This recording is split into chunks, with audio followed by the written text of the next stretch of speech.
बिरसा मुंडा यांची प्रेरणादायी कथा। छोट्या वयातच आपल्या हक्कांसाठी लढा देणारे आणि धरती आबा म्हणून ओळखले जाणारे महान क्रांतिकारी म्हणजेच बिरसा मुंडा। 1875 साली झारखंडातील एका छोट्या गावात बिरसा यांचा जन्म झाला। गरीब कुटुंबात जन्म असूनही त्यांच्यात प्रचंड आत्मविश्वास आणि धैर्य होते। लहानपणापासूनच त्यांना आपल्या जमातीच्या दुःखाची जाणीव होती। शेतकरी, आदिवासी लोक इंग्रजांच्या अन्यायामुळे त्रस्त होते। जमीनदार आणि सावकार यांच्याकडून लोकांवर अन्याय होत होता। बिरसा मुंडा अजून लहान होते, पण त्यांना पाहवत नव्हतं की त्यांचे लोक उपाशी, दुःखी आणि गुलामीत जगत आहेत। त्यांनी ठरवलं, आपल्या लोकांच्या हक्कासाठी लढायलाच हवं। ते आपल्या जमातीला एकत्र करून त्यांच्यात जागृती करू लागले।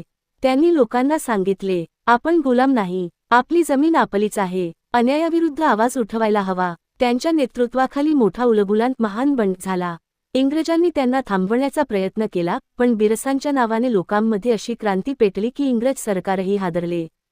फक्त 25व्या वर्षी बिरसा मुंडा यांनी प्राण दिले, पण तेवढ्या कमी वयातही त्यांनी दाखवून दिलं, धैर्य, जिद्द आणि आपल्या लोकांप्रती प्रेम असेल तर आयुष्य मोठं नसूनही महान होऊ शकतं।